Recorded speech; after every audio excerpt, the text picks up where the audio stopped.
कहानी की शुरुआत में हम शकुनी को देखते हैं, जिसमें वो पितामह भीष्म से मिलने के लिए जाता है। वो भीष्म से दुख जताते हुए कहता है, पितामह को कितना कष्ट हो रहा होगा ना, ये सोच के मेरा कोमल गद्दी में भी नींद नहीं आ रही है। आपके बिना युद्ध कैसे होगा पितामह? कौन होगा हमारा अगला सेनापति? तभी भीष्म कहता है, कल तक सलाह देता था तो कोई सुनता नहीं था, और अब पड़ा हूं तो मेरा परामर्श चाहिए। कौरव पक्ष में एक ही योद्धा हो सकता है, मेरा मित्र द्रोणाचार्य। अब हम बीते समय को देखते हैं, जिसमें एक जंगल के बीचों बीच एक झोपड़ी था, जिसमें एक परिवार था जो खाना पका रहे थे। उसी बीच कुछ शत्रुओं को देखते हैं जो राजा द्रुपद ने भेजा था। वो सिपाही दरअसल द्रोणाचार्य को खत्म करने आए थे, क्योंकि वो उनके राजा द्रुपद ने द्रोणा को आधा राज्य देने की घोषणा किया था, लेकिन वो नहीं चाहते कि इसे आधा राज्य मिले।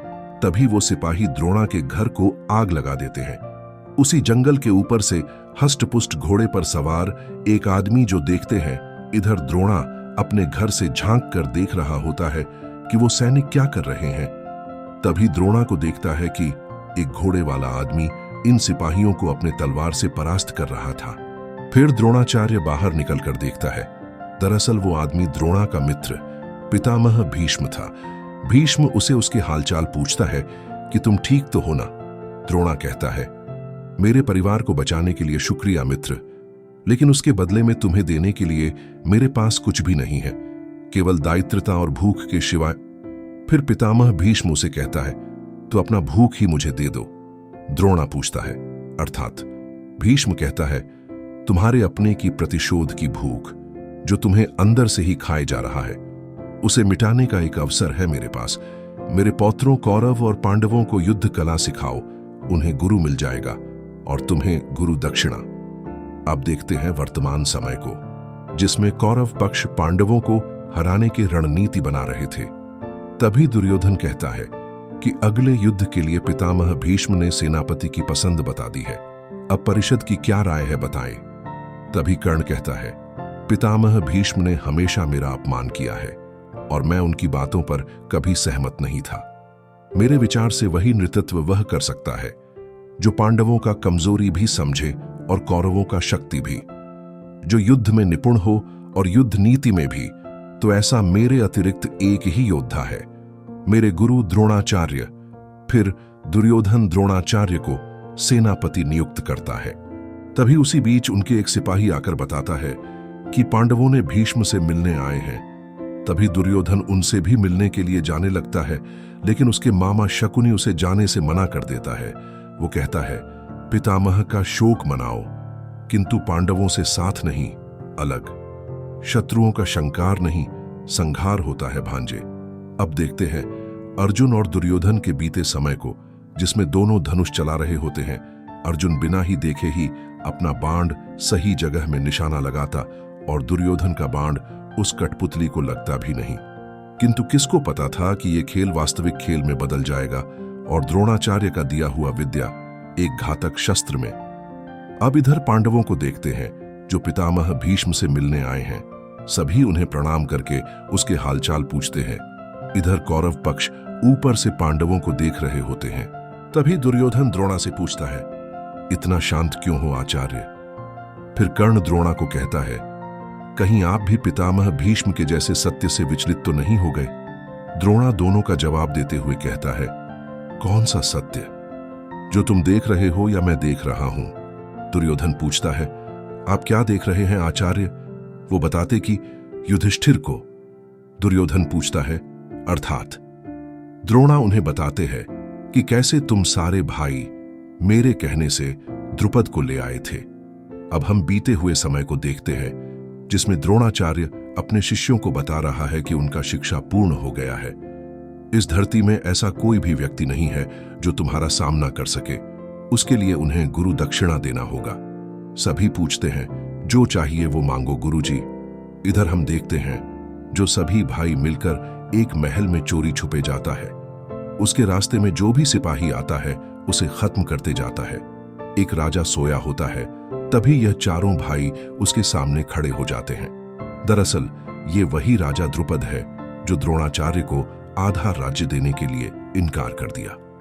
युधिष्ठिर हाथ जोड़कर उसे अपने गुरुकुल जाने के लिए कहता है। अभी हम वर्तमान समय को देखते, जिसमें द्रोणाचार्य बता रहे हैं कि युद्ध जीतने के लिए पूरी सेना को परास्त करने की जरूरत नहीं, केवल युद्ध के आधार को हराना ही पर्याप्त है। कर्ण पूछता है, अर्थात द्रोणा बताते हैं कि आधार यानी वो सत्य जो पांडवों की सेना, रथी, महारथी सबको एक सूत्र से बंधे हुए हैं। युधिष्ठिर का राज्याभिषेक। यदि वो हमारे हाथों में आ गए तो उनकी शक्ति, उनकी बुद्धि और संतुलन सब क्षीण हो जाएंगे। इधर श्री कृष्ण कहता है, इतने महान योद्धा जिसका शीर्ष कभी किसी की आगे नहीं झुका, आज भी नहीं झुकना चाहिए। तभी अर्जुन कृष्ण के इशारे उसे अपने बाण के शक्तियों से भीष्म के शीर्ष को झुकने नहीं देता। अब देखते हैं द्रोणाचार्य को, जो पूजा कर रहे थे। तभी दुर्योधन आता है और उसे पूछता है, आपका ऐसे रूप मैंने कभी नहीं देखा आचार्य, इन मंत्रों का अब क्या लाभ? दुर्योधन द्रोणा से कहता है कि कल जैसे ही युद्ध की शंख बजेगा, लेकिन द्रोणा कहता है कि कल हम युद्ध में कुछ नहीं करेंगे। दुर्योधन पूछता है क्यों? द्रोणा बताता है कि कल पांडवों का रणनीति जानना है। दुर्योधन पूछता है, पर यह सब ज्ञात कैसे होगा? द्रोणा बताते ही कि मूल्यांकन और अध्ययन से। द्रोणा दुर्योधन को बताता है कि द्रुपद का अपहरण कोई चमत्कार नहीं, बल्कि एक योजना थी जिसमें मैं वर्षों तक कार्य किया था। इधर देखते हैं वही पुराने समय को, जो कि द्रोणाचार्य अपने शिष्यों के बदौलत द्रुपद को अपहरण करके लाया है। द्रुपद गुस्से से द्रोणा से कहता है, लालची ब्राह्मण, तुम्हारा इतना साहस कि तुम मुझे यहां बंदी बनाकर लाए। द्रोणा उसे कहता है, बंदी नहीं, मैंने तो तुम्हारी सहायता के लिए यहां बुलाई है। तुमने जो एक वचन दिया था, जो तूने पूरा नहीं किया।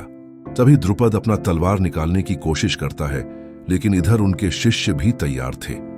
द्रोणा उसे बताते हैं कि उनके शिष्यों के आगे तुम्हारा वीरता भी कुछ नहीं है, क्योंकि मैं इन्हें वर्षों तक सिखाया है। फिर द्रोणा द्रुपद से कहता है कि मैं अपना आधा राज्य ले रहा हूं। इसका वचन तो याद है ना? द्रुपद बहुत गुस्से से द्रोणा से कहता है, इसका मूल्य चुकाना पड़ेगा तुम्हें और पितामह भीष्म को। अब देखते हैं वर्तमान समय को, जिसमें द्रुपद अपने बेटे धृष्टद्युम्न को समझा रहे हैं, अपने पिता का बदला तुम्हें द्रोणाचार्य को परास्त करके लेना होगा। फिर उसके बेटे धृष्टद्युम्न अपने पिता को वचन देता है कि वो द्रोणा को परास्त करेगा। हम देखते हैं कुरुक्षेत्र को, जिसमें युद्ध का 11वां दिन था।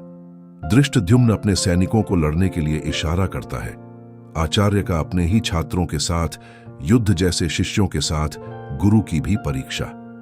पर द्रोणाचार्य इस भावनाओं से विचलित होने वाले में से नहीं थे। उन्होंने तो धृष्टद्युम्न को भी छात्र के रूप में शिक्षा दी थी, यह जानते हुए भी जो वही धृष्टद्युम्न उनका एक दिन काल बनेगा। अब हम धृष्टद्युम्न और द्रोणाचार्य को लड़ते हुए देखते हैं, जिसमें धृष्टद्युम्न कहता है, क्या हुआ आचार्य, गंगा पुत्र भीष्म की कमी तो नहीं खल रही? अब देखते हैं अभिमन्यु को, जो पौरव के साथ लड़ रहे थे। पौरव अपने एक ही हाथ से उसे फेंक देता है और अभिमन्यु अपने घोड़े में जाकर फिर से खड़ा हो जाता है। तभी पौरव हंसते हुए अभिमन्यु को कहता है, क्या हुआ बच्चे, तुम्हारे खिलौना टूट गया क्या? यह सुनकर अभिमन्यु गुस्से से उसके ऊपर उछलकर उसे परास्त कर देता है और कहता है, बच्चों के टूटे खिलौने से हार गए, यह शस्त्र छोड़ो, तुम खिलौनों से ही खेलो पौरव, और उसे जोर से एक देता है। इधर द्रोणाचार्य को देखते हैं, जो इधर युधिष्ठिर का पीछा कर रहे थे। तभी अर्जुन अपने बाण से उसे रोक देता है और इसी तरह अर्जुन शंख बजाकर इस दिन की युद्ध को समापन करता है। अब हम रात के समय कौरवों को देखते हैं, जिसमें दुशासन कहता है, इतने बड़े योजना के बदौलत क्या मिला? एक बहुत बड़ा शून्य। दुर्योधन भी कहता है, सही कह रहा है दुशासन, आज इस योजना से क्या मिला, बल्कि हमारे योद्धाओं का मनोबल भी टूट गया। तभी द्रोणाचार्य कहता है, मुझे सेनापति बनाए हो तो मुझ पर विश्वास भी करो। आज का परिणाम जानना चाहते हो तो सुनो। पांडवों की रणनीति का मेरा ज्ञान। पहला धृष्टद्युम्न, मेरे विरुद्ध पांडवों का प्रवाहित शस्त्र। दूसरा अभिमन्यु, उसे सावधान रहना होगा, अपने पिता अर्जुन से किसी भी तरह से कम नहीं है। और तीसरा अर्जुन, उसे युधिष्ठिर से दूर रहना होगा। तभी दुर्योधन पूछता है, कैसे? द्रोणाचार्य तीगर्थ राज सुशर्मा को अर्जुन को युद्ध से दूर रखने के लिए कहता है, और तभी भगदत्त भी आ जाता है और पूछता है, मुझे क्या करना होगा सेनापति? द्रोणा उसे कहता है कि तुम और तुम्हारा हाथी शत्रुओं में आतंक मचा दो। एक बार सेना का मनोबल टूटा तो बड़े बड़े महारथी भी टूट जाएंगे। 12वां दिन का युद्ध शुरुआत हुआ तो ऐसा लग रहा था मानो जैसे कुरुक्षेत्र आचार्य के निर्देशों से नाच रहा था। अर्जुन और भीम सब युद्ध कर रहे थे, किंतु केवल वही जो आचार्य चाहते थे। कुरुक्षेत्र में आचार्य की निगाहें केवल युधिष्ठिर पर थीं। आचार्य के एक ही संकेत पर भगदत्त अपने सबसे बड़े शस्त्र के साथ तैयार था, एक बहुत बड़ा हाथी जिसके ऊपर लगे बड़े बड़े धातु की कवच। भगदत्त अपने हाथी में बैठकर पांडवों के सभी सेनाओं को कुचल रहा था। कसिम अनियंत्रित आतंक जिसकी शक्ति के आगे भीम की शक्ति भी फीका पड़ रहा था। तभी भगदत्त अपने हाथी के सुंड से भीम को उठाकर मारने की कोशिश करता है। अब फिर आचार्य उन्हें संकेत करते हैं। इधर कृष्ण अर्जुन को बताता है कि देखो संसप्तक, उनके आगे अर्जुन के बाण कुछ काम नहीं करता। वो आसानी से बचते हुए अर्जुन के पास जाता है और उस पर हमला कर देता है। उनमें से एक सैनिक अर्जुन के हाथ को मार देता है। यह देखकर अर्जुन गुस्से से उन सभी को परास्त करने लगते हैं। इधर युधिष्ठिर को देखते हैं जो अपने भाला से द्रोणा पर हमला करता है, लेकिन उस भाला को आचार्य आसानी से पकड़ लेता है। और तभी द्रोणा युधिष्ठिर के ऊपर एक तीर चलाता है जो उसे लगने ही वाला होता है। तभी उनके एक सैनिक उसे बचा लेता है और वहां से उसे चले जाने के लिए कहता है, लेकिन द्रोणा के एक ही बाण से उस सैनिक को समाप्त कर देता है। तभी द्रोणाचार्य जयद्रथ को इशारे करता है युधिष्ठिर के लिए। फिर जयद्रथ युधिष्ठिर पर हमला करने ही वाला होता है।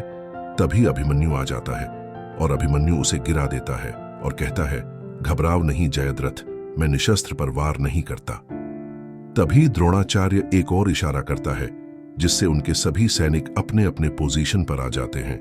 यह देखकर युधिष्ठिर वहां से निकलने की कोशिश करता है। इस बीच द्रोणा अपने तीर को आकाश में छोड़ता है। यह देखकर भगदत्त समझ जाता है और अपने हाथियों को लेकर अपने जगह पर चला जाता है। इधर अब युधिष्ठिर उसके जाल में फंस गया होता है।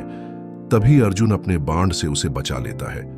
अब द्रोणाचार्य युधिष्ठिर का पीछा करते हुए उसके रथ के एक छक्के को तीर से तोड़ देता है और इसी तरह दूसरे चक्के को भी। युधिष्ठिर की रथ एक पत्थर से लगकर वही आगे जाकर रुक जाता है। अब युधिष्ठिर के चारों तरफ आग फैल जाते हैं। दरअसल इसे बचाने धृष्टद्युम्न आ जाता है और उसे वहां से जल्दी भाग जाने के लिए कहता है ताकि वह अंतिम समय में जोखिम भरा कार्य न ले सके। धृष्टद्युम्न आग से द्रोणा के तीर को रोकने की कोशिश करता है, लेकिन वह भी नाकाम हो जाता है। और तभी भगदत्त अपने हाथियों को लेकर युधिष्ठिर पर हमला कर देता है। इधर अर्जुन भी अपने बाण से उसे बचाने की कोशिश करता है, लेकिन हाथी के कवच से उसे कुछ नहीं होता। तभी श्री कृष्ण अर्जुन को हाथी के गर्दन की तरफ इशारा करता है। अब भीम को भी होश आ जाता है। वह युधिष्ठिर को इस हालत में देखकर गुस्से से हाथी को अपने बलशाली भुजाओं से गिरा देता है। और इधर कृष्ण और अर्जुन जल्दी से जाकर अर्जुन हाथी के गर्दन पर वार करता है, जिससे वह हाथी वहीं मर जाता है। और इसी तरह शंख बजाकर युद्ध की समापन करते हैं। ये देखकर दुर्योधन बहुत गुस्सा हो जाता है और जोर से चिल्लाने लगता है। अब देखते हैं रात के समय कौरव पक्ष को, जो कि दुर्योधन गुस्से से द्रोणाचार्य को कहता है कि आपने कहा था कि मुझ पर विश्वास करो, तो कैसे? लगातार दूसरे दिन भी कुछ नहीं कर पाए। आपकी रणनीति और आपका ज्ञान, इनका क्या लाभ? तभी शकुनी भी कहता है, अब मेरा भी भरोसा डोल रहा है। कहीं वैसे तो नहीं कि आप हमारे विश्वास उसी तरह तोड़ रहे हैं जैसे तुम्हारे परम मित्र ध्रुपद ने तोड़ा था। यह सुनकर गुस्से से द्रोणाचार्य कहता है, शकुनी, अपने वाणी को विराम दो। तुम ध्रुपद की तुलना मुझे नहीं कर सकते।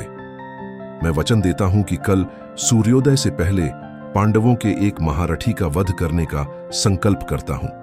एक महारथी का वध? आचार्य ने तो वचन दे दिया था, किंतु किसका? अब इधर अभिमन्यु अकेले में ही युद्ध का प्रयास कर रहा था। तभी उसके पिता अर्जुन आ जाते हैं और उसे कहते हैं, मैंने सुना कि कैसे तुमने पौरव और जयद्रथ दोनों को ही परास्त किया था। अर्जुन अपने बेटे अभिमन्यु को गले लगाते हुए कहता है कि मुझे तुम पर गर्व है अभिमन्यु। और इसी तरह यह एपिसोड खत्म होता है। और वीडियो थोड़ा सा भी अच्छा लगा हो तो हमारे वीडियो को लाइक और हमारे चैनल नेट एक्सप्लेनर को सब्सक्राइब करना ना भूले। मिलते हैं अगले एपिसोड में।